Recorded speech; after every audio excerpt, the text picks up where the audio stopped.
News alert now. Hillary Clinton leaving this morning's 9/11 ceremony in Lower Manhattan. Her campaign says she felt, quote, overheated.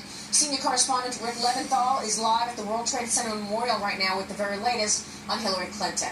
Rick, over to you. And Maria, we were first to report this morning after a law enforcement source told me he was within 15 feet of Hillary Clinton as she was leaving unexpectedly well before the ceremony was scheduled to end. They had to quickly call her motorcade to come up and pick up Hillary Clinton because they weren't expecting her to leave at that hour. She was apparently having some medical problems, medical episodes. As you said, her campaign says she was overheated. Some have told me that it appeared that she had fainted. She was standing on the curb waiting for her van to roll up, and when it did roll up, the scene unfolded exactly as my source described it.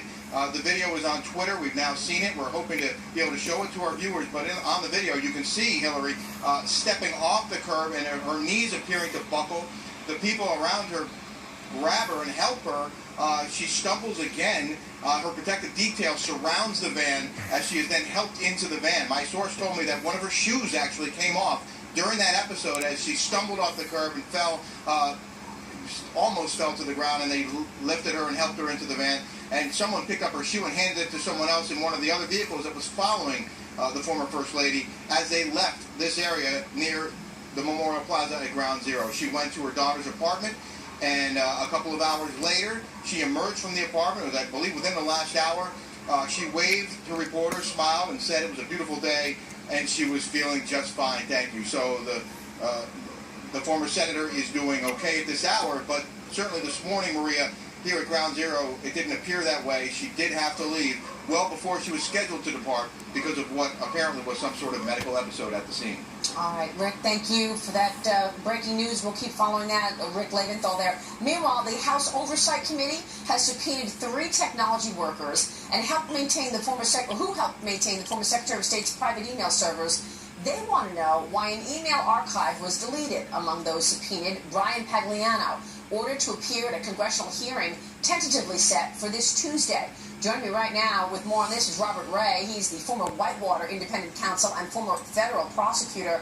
Thanks very much for joining us, sir. To what do you attribute this new information that Pagliano is in fact going to testify, and he's got immunity?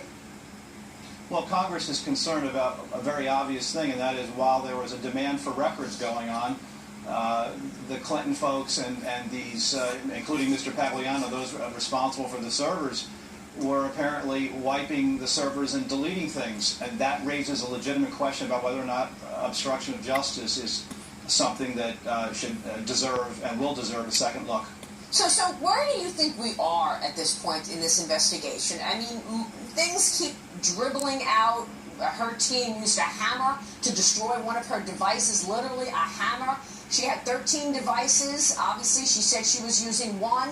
In terms of the obstruction of justice charge, do you think that's what Congress is pursuing now? I think that's part of it. I think where we are is that we're in a politically charged environment, which is always difficult. But the public has come, I think, to a point where it's not prepared to accept as credible the determination to end the investigation. And I have my own legitimate concerns about whether or not this was an investigation designed more not to offend Bill Clinton, not to offend Hillary Clinton, apparently not to offend the higher authorities in the Justice Department. And when I saw that, for example, Cheryl Mills, the legal advisor to the State Department, was allowed to have access to Hillary Clinton and sit the interview when she was interviewed by the FBI, that didn't sound to me at all like an aggressive investigation. Frankly, in my view, based upon what I know, and particularly her efforts to use the attorney-client privilege to shield information, my sense of it is that doesn't appear to me to be an aggressive investigation. I would have thought that the approach would have been, hey, listen, you're a subject of our investigation, you need separate counsel, and there's no way in the world that you're sitting an interview when the FBI interviews Hillary Clinton. So what was your takeaway then from that interview by the FBI? We know that it wasn't recorded. We know that it wasn't under oath. Sounds strange, frankly, given this investigation right before a presidential election.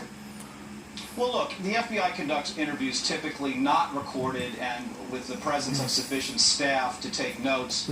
that ultimately are recorded in the sense, not by a tape recording, but obviously recorded in the form of a written summary of what occurred. That's not so unusual. Remember, the FBI conducts thousands of interviews.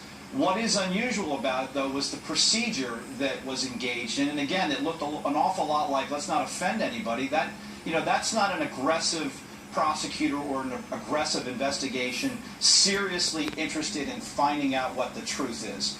And while, it's easy for Jim Comey, who's a friend of mine, to say, well, you're not on the inside here, you don't really know what I know about what's going on with this investigation, I think the public right now has trouble accepting that this has been a searching and thorough inquiry.